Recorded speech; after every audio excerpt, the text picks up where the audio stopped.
Pierre Palmade, cet ancien président de la République dont il était très proche.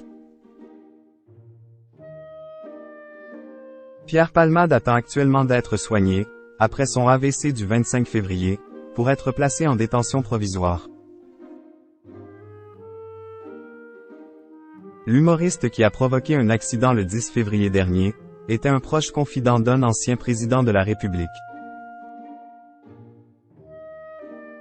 L'affaire Pierre Palmade fait la une des journaux depuis presque 3 semaines. L'ancien acolyte de Muriel Robin était sous l'emprise de la cocaïne lorsqu'il a provoqué un grave accident de la route, faisant 3 blessés graves.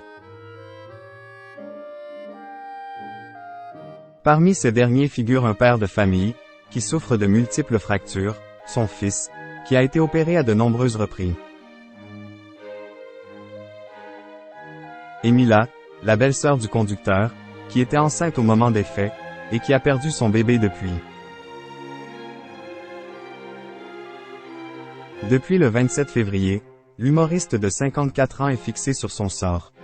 En effet, le juge de la Cour d'appel de Paris a ordonné son placement en détention provisoire.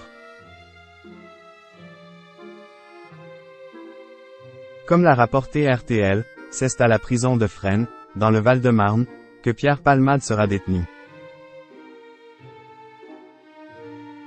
Alors que sa vie privée devient une affaire publique, notamment à travers son autobiographie intitulée « Dites à mon père que je suis célèbre », parue en 2019, certaines anecdotes enfouies refont surface.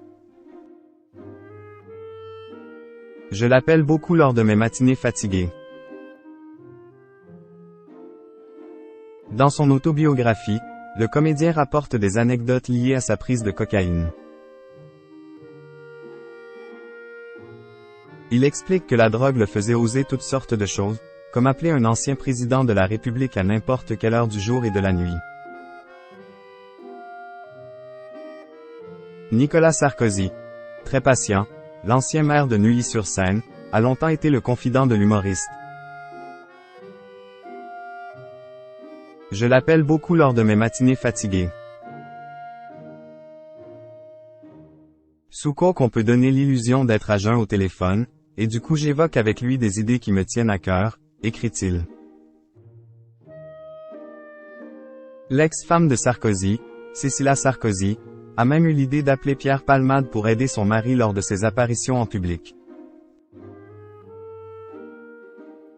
Quelque temps plus tôt, Cécilia m'appelait pour me demander un service pour l'un des meetings de son mari, alors en campagne présidentielle, raconte l'humoriste, qui apparaît sur un écran géant en plein meeting.